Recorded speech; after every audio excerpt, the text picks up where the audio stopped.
Hello and welcome to you all. It is another Friday, which means it's another time for Fake News Friday, which means it's...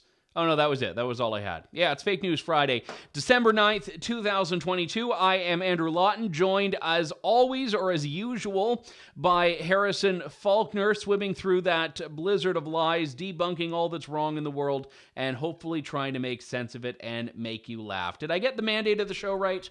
I think you're pretty close there. I have to say, usually you tee me up with a little "How was your week?" And I was going to say that my week was great until I just read a Twitter thread, Andrew, which really shook my confidence as a journalist. I started to realize that hey, these Toronto Star journalists, these experts over there that take a bit of taxpayer money, they have so much confidence and so much pride in their work that they actually equate their journalism, Andrew, to brain surgery. And I mean, when you put it in that sense, us lowly journalists at True North, how can we possibly compete with the expert brain surgeon journalists over at the Toronto Star?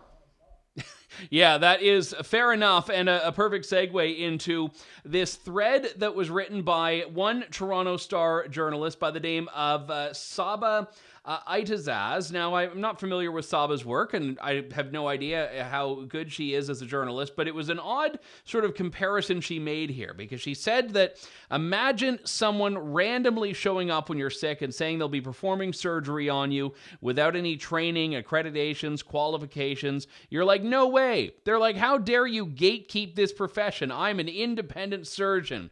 I see where it's going. She continues, if someone knows how to merely point scalpels at things and cut them, would you let them work on you because mainstream doctors are too elite?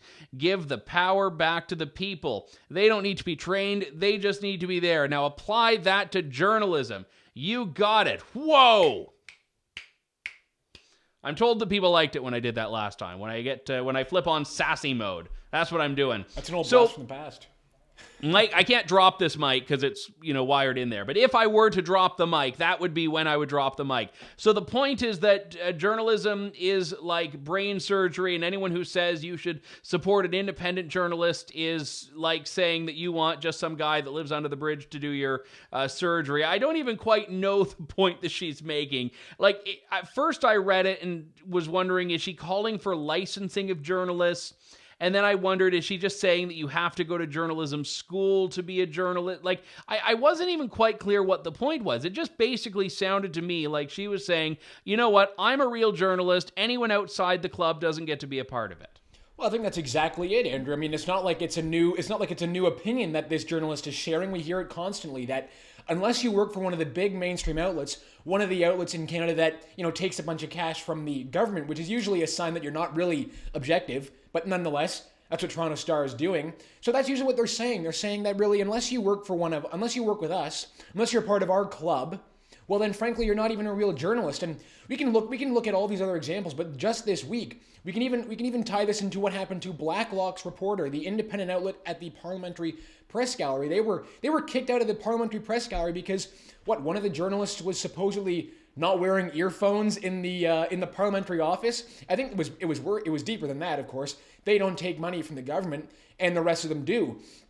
And that's sort of this whole idea that there's a little club, and you're not in it unless you work for one of these outlets. And I mean, take a look at this. It doesn't even really, I don't know. It doesn't even take very much analysis. Unless you are part of their club, you're not really a real journalist. All of these outlets that do take money from the government, all of these journalists that do work for these outlets, all pretty much write the same exact thing. They all have the exact same narrative, and that's exactly what they're going for here. They are basically saying that unless you went to journalism school, unless you are a part of our club, you're not a real journalist. So Susan Thompson, this woman on Twitter, responded back and just said, so am I not a reporter because I started streaming with only an English degree? We have editors, And of course, then she responded back and said, well, there you go. You have a vetting system in place. I find this hilarious since I'm a refugee journalist, not even from here, and don't have a Western J school degree or any privilege. This tweet is not what you think it is. So again, it's all part of this sort of backtracking. She ended up deleting the tweet because I think she realized how insane it was, Andrew. But even when she faced even when she faced criticism, she couldn't really hold up her argument. And she's saying, well, she has no privilege. She doesn't have a Western J school degree. She just worked for the Toronto Star. Very strange. Yeah, there was another tweet in that exchange, though, that I found even more amusing because the person says to her, well, your point wasn't really clear. And she said that it's good enough to serve me fine. I don't follow a colonial syntax and I don't need to, cheers. So that's basically like your cover letter for a Toronto Star job. You use a phrase like colonial syntax and you are absolutely in the clear. And I have to bring this up because there's this new thing going around you may have seen online. It's called Chat GPS, and it's basically this open AI service that you can use, and it's a free sort of beta trial thing. If you find it really creepy, I get it. AI stuff is very weird. And you can actually give this little bot a prompt and ask it to do something for you. You could have a conversation with it. You could ask it to write something for you. I was playing around one night when I couldn't sleep, and I said this. I gave the prompt this exact thing. This is not a word of a lie. I said, please write me a Toronto Star column about how power tools are racist. And I'm like, I don't know. This thing's not going to work. It's not going to give me anything. Lo and behold, it gave me 1, 2, 3, 4, 5, 6, 7, 8 paragraphs that I think you could copy and paste and put into the Toronto Star. I won't read the whole thing. You can see it up on the screen there. The lead. It may seem strange to suggest that power tools, inanimate objects used for construction and repairs could have any connection to racism. However, when we examine the history and current use of these tools, a pattern emerges that reveals their inherent bias and discrimination. You skip forward ahead, it makes the case very well. And then at the end of it, in conclusion, power tools may appear to be neutral objects, but the history and current use of these tools reveal a pattern of bias and discrimination, from their association with traditional gender roles and whiteness to the potential negative effects on marginalized workers. It's clear that power tools are not as neutral as they may seem. It's important for us to recognize and address these biases in order to create a more equitable and inclusive society. Did I just result in a Toronto Star reporter getting laid off? Because that to me seems just perfect. It's perfect, Andrew. It's free of all colonial syntax, and it's right on the money. That's really what I think is going on here. This AI bot, that's almost scary. It's scary how accurate that is. It's incredible. I hope that you never know though, because if it didn't go to J school, Andrew, it's maybe not even part of the club. I mean, maybe we have to. Maybe we should bring in the AI bot and publish it as sort of like a joke column in True North, as basically like the most absurd take you can ever have. Because really, that's brilliant. That's hilarious stuff. Yeah, I won't read it because it wasn't exactly PG, but I did another one later. I asked it to write me a love story between a Twitter doctor and a mask, and it got very erotic there. So that one's for the after hours edition of the program. I'm gonna this AI writing stuff is supposed to save time, but I think I'm just wasting time because all day now I'm just going to be putting in these different prompts here. Let's talk about a walking, talking AI machine. Actually, no, I don't think there's any I, which is intelligence. But this is from Jagmeet Singh, who has said that he is confronting the genocide that is taking place in Canada. What's he going on about, Harrison?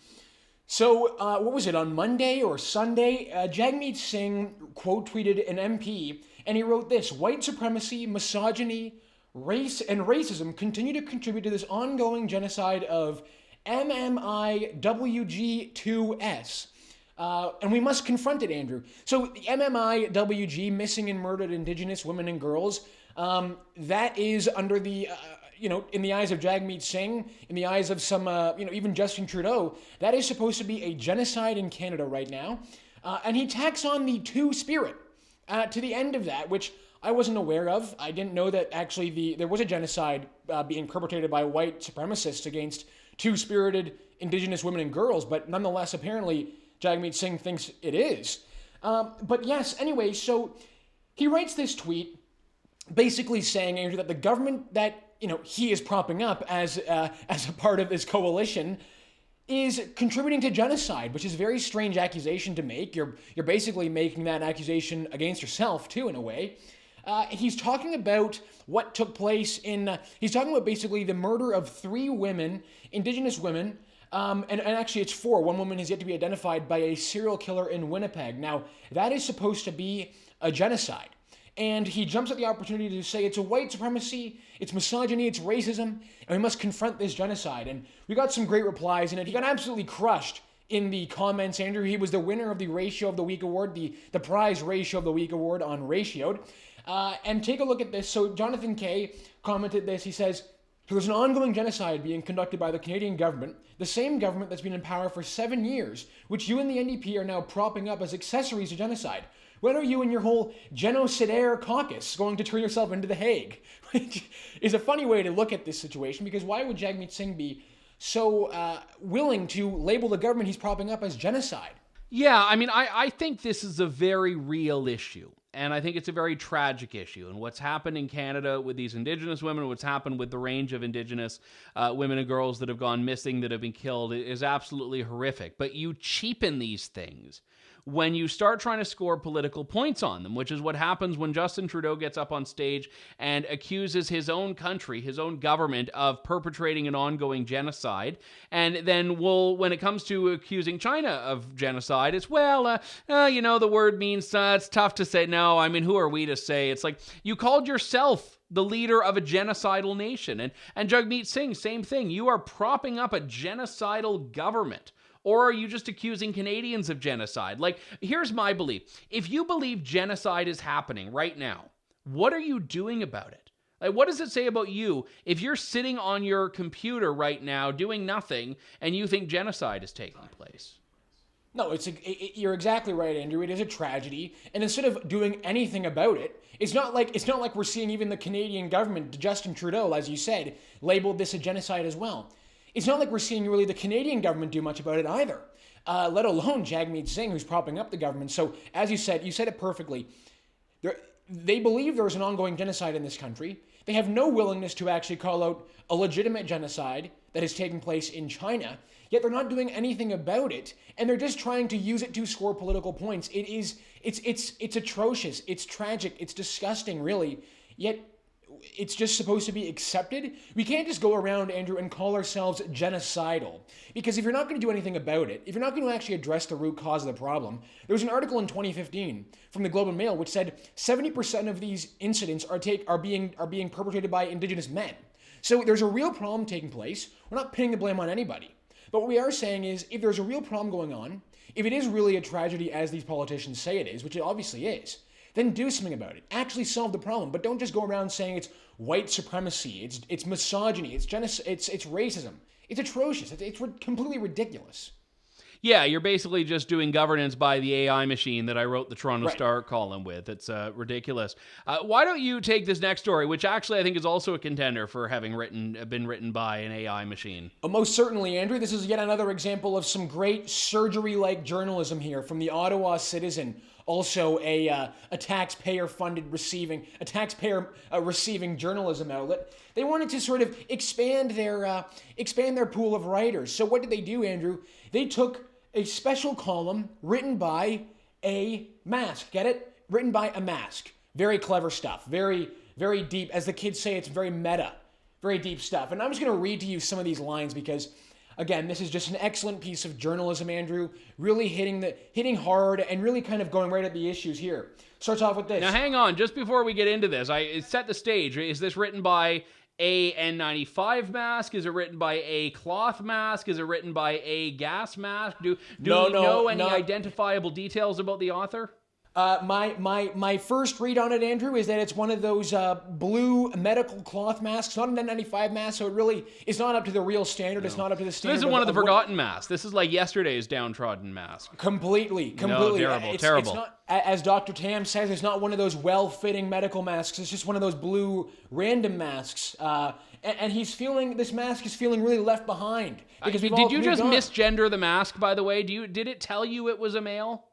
No, it didn't. I don't think I did misgender it, but if I did, I have to... Well, it could be a she. I don't know if it's a he mask. Come on, Harrison. Be woke. Well, I'm being safe, and I'm going to go with they. How about that? We'll start with they. They, them is always good. Right. It's just a mask. So we'll go with they for it. And the mask starts off with this. It's me, your mask. I'm here in between the cushions of your couch. Or maybe I'm under the bed. It's difficult to tell. It's so dark. Wow, just wonderful way to start off. And then it goes on, Andrew. There's some incredible lines here. As people continued to get sick and die, we got over that. And pretty soon you wouldn't go anywhere without me. We lined up together at stores. You showed me off at work. We were very close. Very close. I felt you every time you smiled. It's kind of creepy. And as autumn rolled into winter, you remarked more than once how I felt a nice warm scarf. A nice, warm, safe scarf, Andrew. That's very important. It wasn't just a warm scarf, it was a safe scarf around your mouth. Very good stuff. And then, of course, they had to kind of, the mask sort of broke out its medical knowledge, because as we all know, a very smart mask here. Remember that BMJ, formerly British Medical Journal analysis, last November, more than 70 studies worldwide looking at public health measures. It said mask wearing accounted for a 53% reduction in the incidence of COVID-19. We were doing good work, you and I. Not, 50% of them didn't work, but I guess 50% of them did work. So there you go. Good work. And also it gets political. The mask gets a little political. When Ontario Premier Doug Ford said, "We've got to move on," that was all you needed. It was the final straw. Without even a last kiss goodbye, you discarded me as quickly as Andy threw Woody into his pile of ignored toys once Buzz arrived. Oh, Andrew, it's a love story between a mask and a forgotten friend, a forgotten lover in the mask. Just pretty mouthy mask, by the way. I know, right? I mean, where does a mask get off thinking it's so special? It's just a regular blue mask, but look, this is the kind of stuff you get when the taxpayers fund your journalism. This is the kind of quality stuff you get, and I don't even know if our AI bot friend would be able to pull off something as incredible as this, Andrew. Yeah, I wonder if, the mask is a recipient of the local journalism initiative funding or something. If the mask was subsidized, maybe this was an advertorial by the Public Health Agency of Canada. You never know. Well, if it's not, then we do have the Independent Press Gallery to back up the mask too. Mask. We'll have to check if A Mask has applied for accreditation with the IPG. I don't know if that's. I don't know if we can allow A Mask in. Well, we'll have to leave that up to the experts. So we'll leave that up to you guys, Andrew. But I got to say, I mean, like I said, this is the kind of stuff that with probably without taxpayer funding, you probably would never get. This is a perfect example of why this sort of stuff in the Ottawa Citizen is very important. They do end up telling us who might be behind the mask at the end of the story. The guy's name, I hate to burst our bubble here, but it turns out the guy might be named Bruce Deitchman. But I wouldn't be bragging about that if I were you, Bruce. No. Exactly. But nonetheless, he didn't put his name in the byline. He only put it at the very bottom. I wonder how many people actually got to the bottom of that article. Yeah, he kept up the illusion until the bitter end. Yeah. All right. Do we have time for one more, right? Because this was your baby. You wanted to do this one, right? Most certainly. Yet another example, Andrew, of great surgery-like precision when it comes to journalism. We're tackling the real issues here. This is from the Washington Post. Just take a look at this headline here. Shark Week lacks diversity. Overrepresents men named Mike, scientists say. So, these are the real issues here. When the Washington Post is not going after systemic racism, when the Washington Post is not tracking down Donald Trump's nefarious activities, the Russian connection, all of that nasty stuff, they're going after the Shark Week, Discovery Channel's lack of diversity. No joke here. Researchers say Discovery's programming overwhelmingly featured white men as experts while emphasizing, this is a real important part here, they hid this in the headline, Andrew, while overemphasizing negative messages about sharks. So we're being too nasty to the great white shark, we're being too preferential to scientists named Mike, and we're being too preferential to experts who are white males. Now, I can absolutely understand that this is the kind of stuff Jeff Bezos was hoping to uncover when he bought the Washington Post. He was probably looking to get maybe some favorable headlines for Amazon, but also tackling the real issues. A lack of diversity on Shark Week. Again, let me just go back to the original point, which we touched on at the beginning. These journalists here who are such experts, who are such giants in the field, Andrew, us at True North, we can never reach these heights. The journalist who wrote this is a Stanford graduate. Really absolutely hard-hitting stuff. It's humbling to me to read something like this and realize I'm not even close.